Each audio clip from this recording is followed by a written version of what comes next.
Hey, everybody. I want to say thank you so much for coming to yet another Libertarians in Diners Drinking Coffee here, except because of Corona, COVID-19, we're in our houses. So I guess right now it's Libertarians in our houses drinking coffee. I actually got my coffee, so I'm being good. I'm on brand. So I'm keeping on brand, drinking my coffee. I am here today with someone who I've had on one of my shows shortly before, but at that point he wasn't running for president when I had him on. Now he is. Former mayor, former senator, former governor from Rhode Island, Lincoln Chafee. Lincoln, thank you for coming today. Good to be back, Larry. Thank you for having me on. When we talked, this probably was, I'm going to guess, maybe 3 months ago, give or take, in that area. When we chatted, maybe 4 months ago even now, it was a while ago. When we first chatted, you were in the party, you liked it, you were talking about what you liked about it and how you felt more at home in the party, but you hadn't decided to run at that point. What made you make the leap? Yeah, my recollection is I came on the show on a hot Manhattan evening. So maybe it was like 6 months ago. Yeah, so it's been a while. I remember kind of steamy out there outside your studio. And at the time, it had become public that I was a libertarian. I registered as a libertarian back in March a year ago, and it had come out over the summer that I was a libertarian, being a former governor and senator, mayor.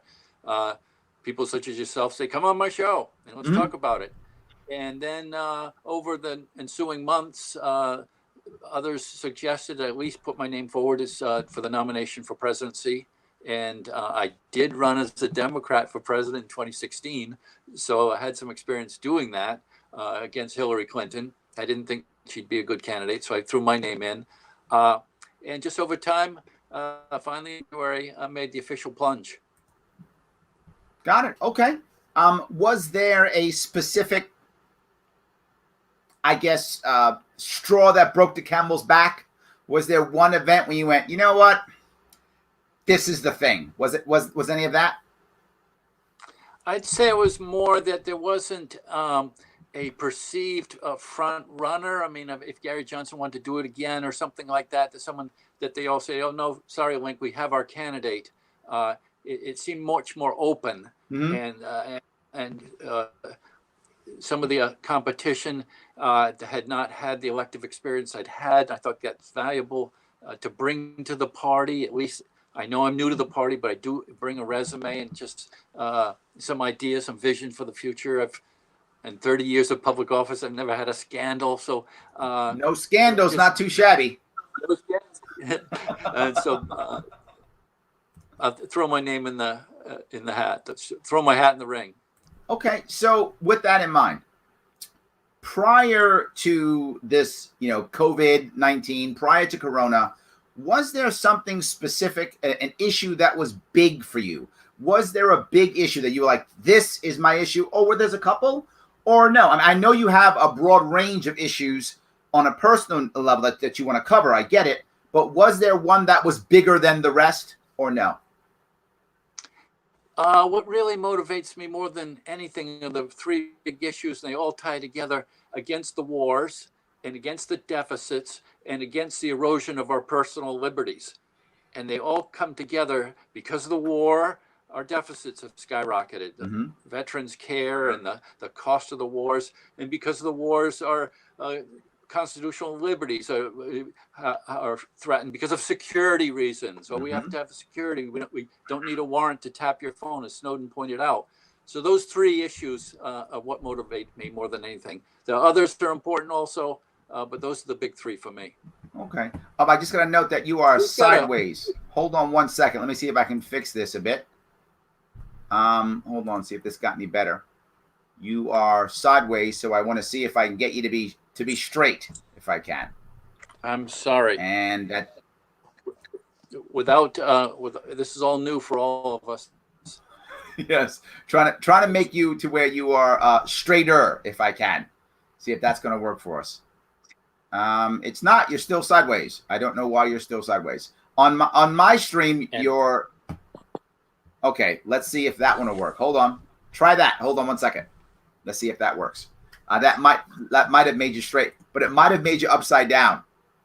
So let me see 1 second if you are upside down. No, now you're good. That's all it took. See, there we go. We are now good, guys. Thank you so much for letting me know that he was sideways. I appreciate it. So now we're good, Lincoln. I'm sorry, we're good. So I know you've talked more than once about the wars, and it bothers you that it makes the deficit. I get that completely. Now that COVID-19 has hit, has that changed your mind at all, or not? Right? Are you now? Have you now decided? You know, there's something different that I care about, or the same? No, it's still important and still relevant because we just the Congress passed and the president signed a $2.2 trillion brick onto the already crushing deficit. And we should have been better prepared for what we know was disasters and crises do occur. Katrina, Corona, these things are going to occur. You've got to be ready and have a balanced budget so that then you can afford to do what needs to be done. And this is going to be expensive. Yes. It already is, but and we're just unprepared. And both Democrats and Republicans are guilty. They both gave us this $23 trillion deficit. Prior to Corona, could have been ready in these wars. So now going forward, let's bring our troops home. Let's have some austerity out of this $2.2 trillion they passed of what we can do for savings. End the war on drugs. Release nonviolent prisoners. Let's at least do something now to help us pay off what now before we know it. And that we have to pay interest on the debt. The most wasteful spending, it's already $400 billion. That's going to be $700 billion before we know it. That's just interest on this. And we have to, so I still believe these issues are relevant that I've been talking about for months and months today with Corona. Well, we have a question regarding that right now, right? We have a question asking right here. You can probably read it. I want to know where Mr. Chafee stands on the destructive Federal Reserve policies of artificially high inflation rates, artificially low interest rates, and quantitative easing, all of which are destroying our current currency, and the American middle class. Do you have a view on that either way? Being a former mayor and governor, I would like to balance budgets, and it's not easy. The people want different services and the like, and I'm good at it. I've had to do it as a mayor. I got reelected 3 times, carried every district and every ward. So I must have in keeping taxes down, providing services. And as governor, I came in in 2010, and that was the height of the Depression. People were homes to foreclosure, and we balanced the budget and got people back to work. So that's what needs to be done right now is find the savings and cut the cost of government as we do. I think the question was, which I think kind of rotates into the other thing I wanted to bring up, which is, if you are president now, or however you want to look at this, either you being president now, or if you win the nomination and were to become president, the way we're handling it now with the Federal Reserve, high inflation rates, low interest rates, where would your stance be on that? Right? Would this be something that you would say, keep going, it's the right way of doing things, don't adjust, shift? Do you have any view on how we're kind of handling this current crisis? Well, as I'll just repeat, I think I wish there was just some discussion, $2.2 trillion stimulus rule bill, that some kind of savings. Let's bring our troops home from Afghanistan, something. Let's release nonviolent prisons. Let's do something. Governor, I'm losing you. I think you have a bad connection. I'm losing you. For Governor, you're choppy. I'm losing you. I'm sorry. You're choppy. So if you can move someplace in your... Sorry, guys. This is Libertarians, not in diners now. We're in houses. So I apologize. If you can shift someplace, Governor, and find a place in your abode where you might be able to have a better connection. Okay, I've taped from here in the past, and haven't had any interference or anything. Oh, in now the I got last you. You're back. so see if it sounds better.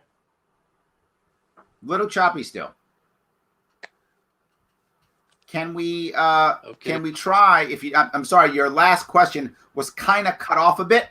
So if you want to kind of repeat what you said, I know it's a pain to repeat, I'm sorry, but it was a bit choppy. If you can go one more time into what you thought about, you were talking about ending wars, all those things. Go ahead. In the $2.2 trillion stimulus relief package, there's been no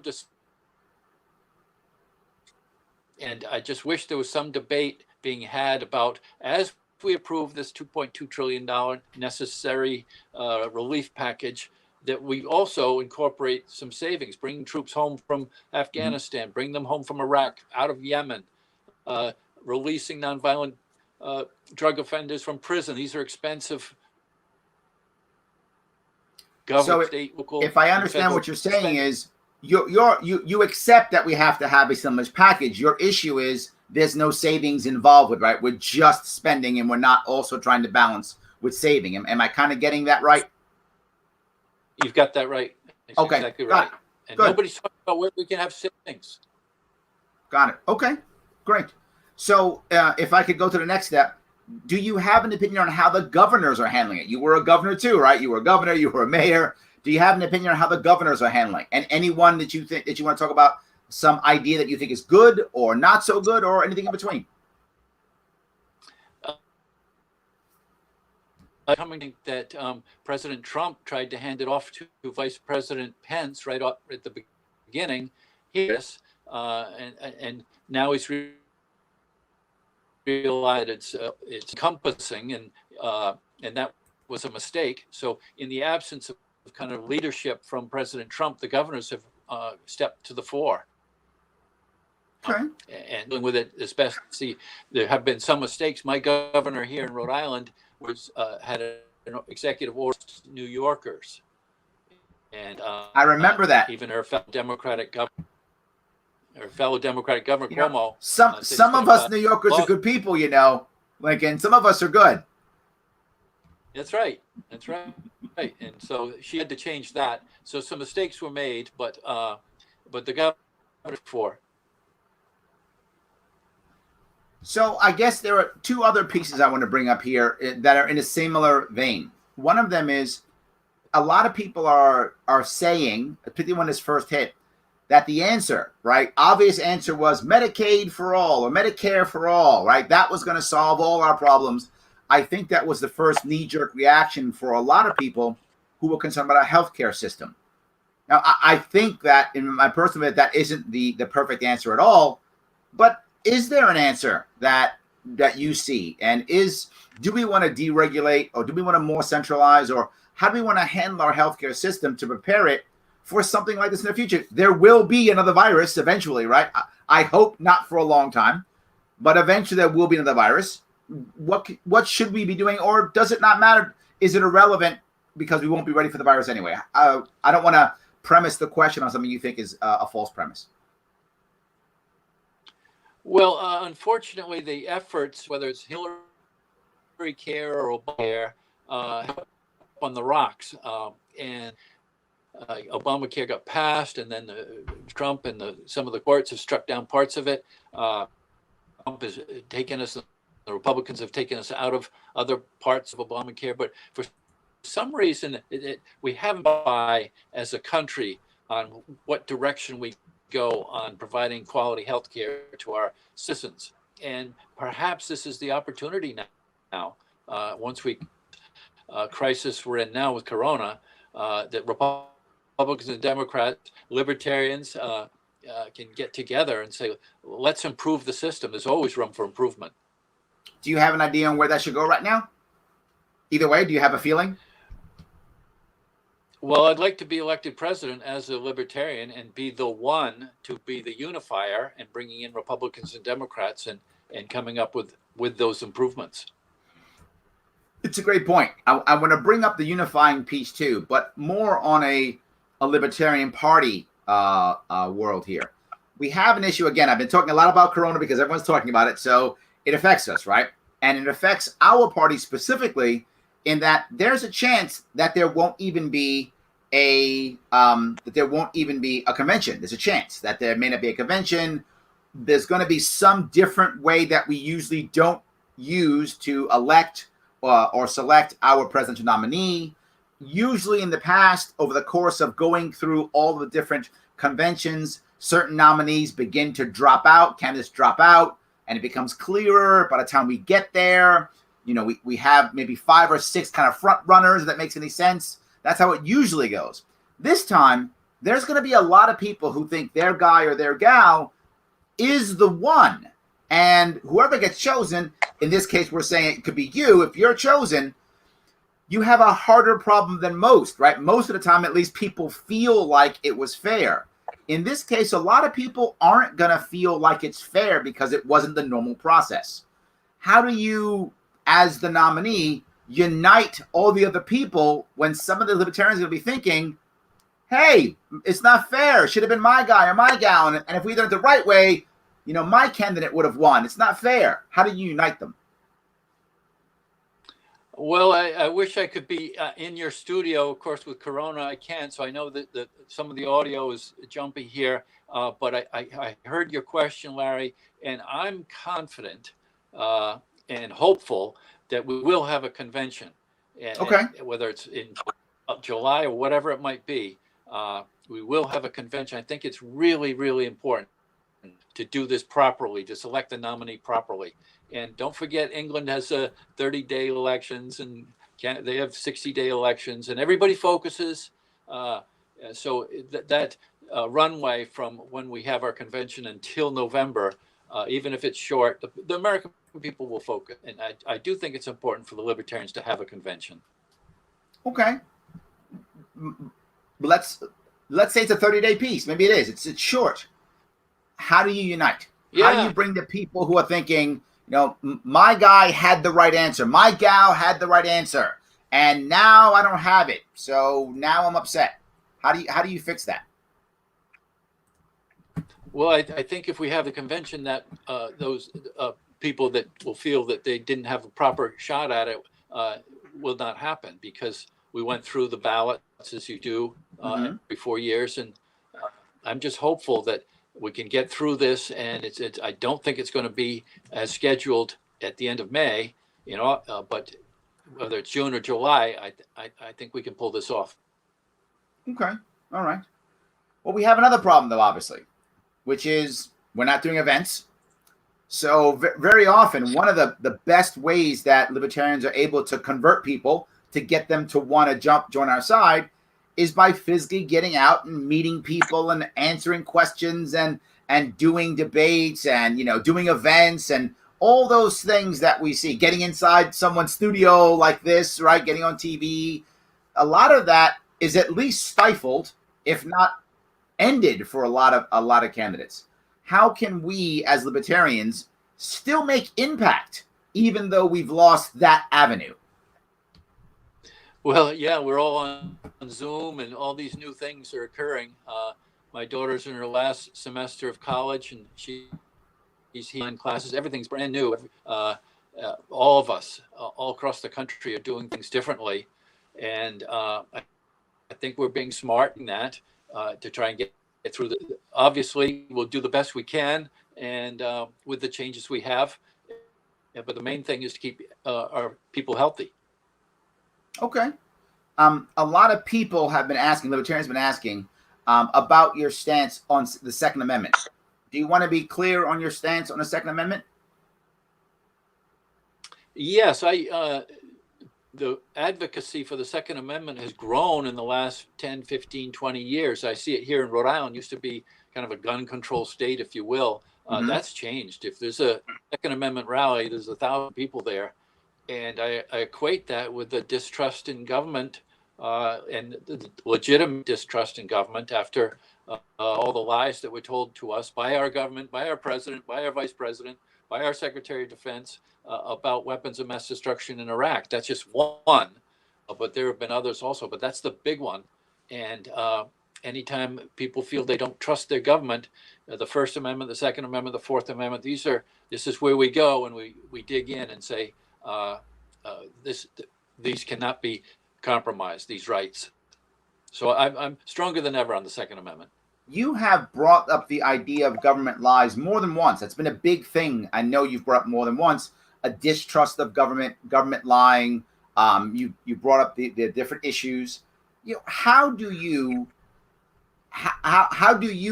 get people to trust government more, or is it that not the goal, right? I mean, if they don't trust the government, why would they trust you or anybody else, right? How do we make that shift? That's the motivator for me, because it seems as though the mainstream media and the main parties just want to sweep Iraq war vote and the premise for it, that there were weapons of mass destruction in Iraq, under the rug. And here we have the Democrats nominating one of the biggest cheerleaders for the Iraq war, Joe Biden. He was I was on the committee with him. He was one of the biggest cheerleaders in the Senate for the Iraq war, and was for years afterwards. And here he is, the nominee. I should think this would be a career ender. Career ender. Nominated John Kerry. Yeah. They nominated Hillary Clinton, a war supporter, and it's the biggest mistake, strategic mistake in American history. We're left us unprepared for. We wasted all our money and our resources in some faraway country that was completely immoral and unnecessary. Do you have a view either way, with the idea of trans rights versus marriage equality versus LGBTQ issues? Do you have anything specific? I haven't heard you mention much about that.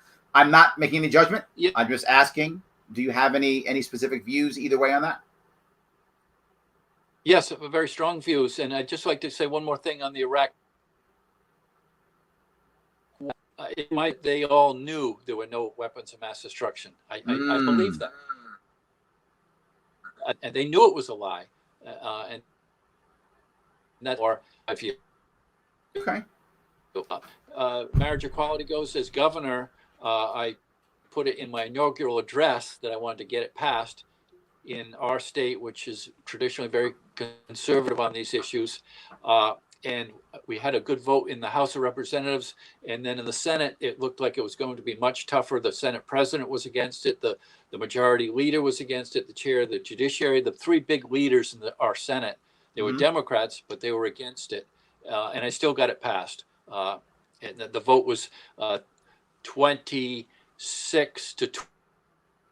And so an overwhelming win. And it was one of my biggest accomplishments to get marriage equality passed through that Senate against the leadership. And those three voted against it. They were 3 of the 12.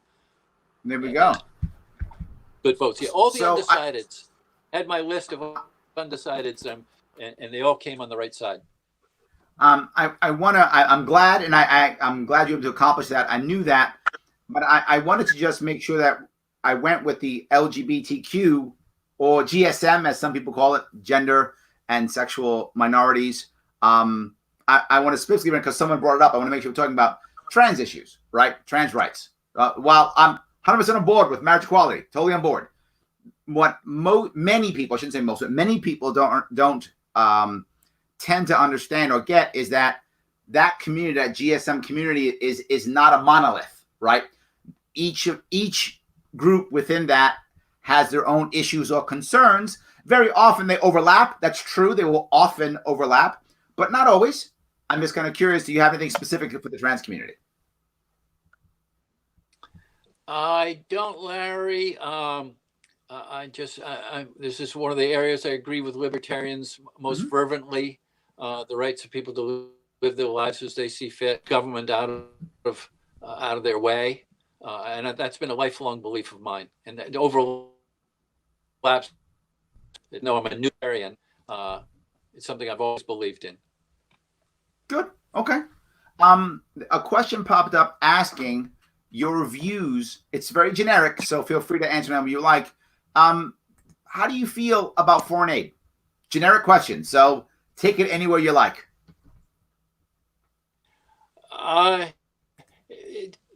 I'd like to see us, one of the immigration issues is people fleeing their homes to come here. I think as far as immigration goes, if we can help some countries to keep the people from leaving war-torn areas or something along those lines, to help them. They don't want to stay home. They don't want to walk thousands of miles to come to leave their homes. And so some foreign aid to help us with immigration, I would be in favor of. But certainly it's got to be targeted just right to help the people. And it's in our best interest. It's money well spent for our best interest, so that just floods and floods of people. It's funny you've brought this up, right? You've connected with most people don't. You've connected that the problems in other countries are one of the major reasons why we have an immigration problem, right? If they had better countries, they probably wouldn't want to come here. And that sometimes that problem is based upon us bombing them. Sometimes it isn't. Sometimes it's based upon our war on drugs in their country. Sometimes it isn't. But I'm glad you've linked those two. So if I'm understanding you right, you'd rather not bomb them, but instead help them? Yes. Much better spend. Rather not spray chemicals on their cocoa fields. All our programs, just that's their own life. And they're going to grow it somehow. Once we spray it, then they just move somewhere else and grow it somewhere else. So it's never a supply problem. So let me ask you if I could. I guess one of the harder pieces we're going to have now is, since we have the coronavirus, obviously, I keep bringing this up because it's a big deal, obviously, why we're here right now. It's going to be also harder for us to raise money, right? And we're going to have to raise money now. We're going to have to now do the YouTube ads, or the Facebook ads, or the huge events, or advertisements on TV, or whatever is the appropriate thing that we have to do. And that's going to cost money, right? And none of us have Bloomberg money. So the question is, how in the world are we able to raise the money required to make impact? Everything's so brand new. We've never seen anything like this in our lifetime. And so we're all interesting, Larry. I don't have a good answer for that. Okay. Today, our local newspaper, which has been printing since, I don't know, 1840 or something, is they're on life support because there's no advertisers coming in. Right. They're laying off their staff. I'm thinking there's going to be no newspaper tomorrow or next week or next month. So everything's changing. This is the issue that I have too. You know, we have a new norm that's going to be popping up here, and most of us have no idea how that new norm is going to look. We just don't know, and it's scary.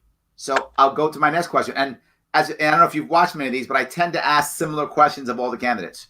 This is another simple question I want to ask, which is, how do we handle the fear, Lincoln, right? You've got people who are just afraid. They are scared that they're more apt to look to their guy, right? And if they lean left, their guy's Biden. If they lean right, their guy's Trump. And they're just going to say, Trump will save us or Biden will save us. We're scared. How do we get around that fear to get someone to go, you know what? I don't want to fall back to my corner.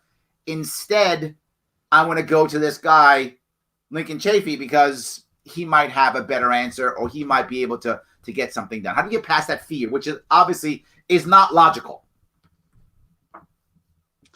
Well, I think that having been through September, all the hype from the Bush-Cheney administration about terrorists coming down Main Street, I mean, there was a lot of that mushroom cloud talk and all that kind of talk. And they'd say we have an orange alert or a red alert. And so I think that people on this case, this is a true health care. It's different. And my sense here is that the people are being very rational, minimizing visits to stores, but you do get out and see peeping and some masks, but everyone's washing their hands and using the. I don't sense any outright anger over the top yet, Larry. I don't know if this keeps going and that it could change. So far, the deaths have been minimal, very regretful and unfortunate, but in the grand scheme of things. So right now, let's hope we can flatten this curve and come through it okay. Yeah, I think you brought up a very valid point, right? What are we going to be thinking about when this is 3, 6, 9 months from now, and it wasn't the apocalypse, right? I mean, it again, and I try to say this again because it's so emotional.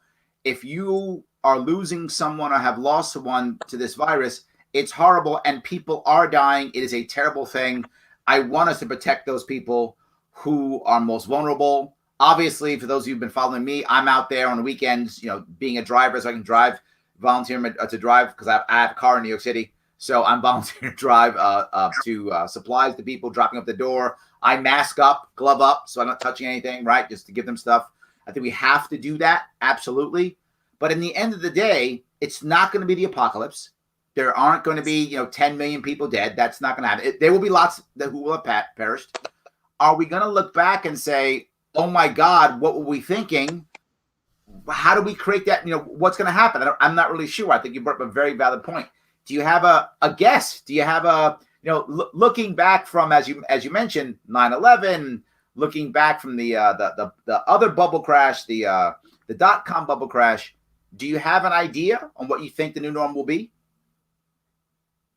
Well, I think we can learn from how this types of things, the animal markets in densely populated areas is one area that it's on all of our interest globally to improve the health conditions of where these viruses get spawned. And so that's something that we got to learn from this experience so it doesn't happen again to the best of our ability. Find out how do these things take off and then be better prepared and learn from just learn. We knew something like this, but now we know it will happen. Okay. And learn from it and improve our health conditions for the future. Okay. Lincoln, is there some topic or issue that you would like to bring up? Excuse me? I said, is there some topic or issue that you would like to bring up? I asked you a bunch of questions, but I'm happy to just let you, if you want to say something and there's something you want to bring it up now. No, these are all good questions. Very good, as always. And I wish, again, we could be there with better technology than absolutely when I was sitting across from you back in the last time I was at your studio. It was much better. But by the way, if anybody wants to see that, they can go to the YouTube page, The Sharp Way, and you can look through. It's one of the first maybe 5 episodes, give or take, from last year. If you want to see that, it's 2 hours. Lincoln, Chafee, and I chatting, talking back and forth about a bunch of issues. So if anybody wants to see that, please go ahead. Also, if you want to get more information on Lincoln, all the information is in the comment section above. If you want to check him out, Twitter, Facebook, and obviously his website. Is there anything else you want to bring up? No, thank you, Larry. Awesome, guys. Hear you for. Stay safe. Thank you all so much for today. I hope it was good. I hope you guys learned something cool. This is another episode of Libertarians in Diners, Houses, Drinking Coffee. Thank you so much.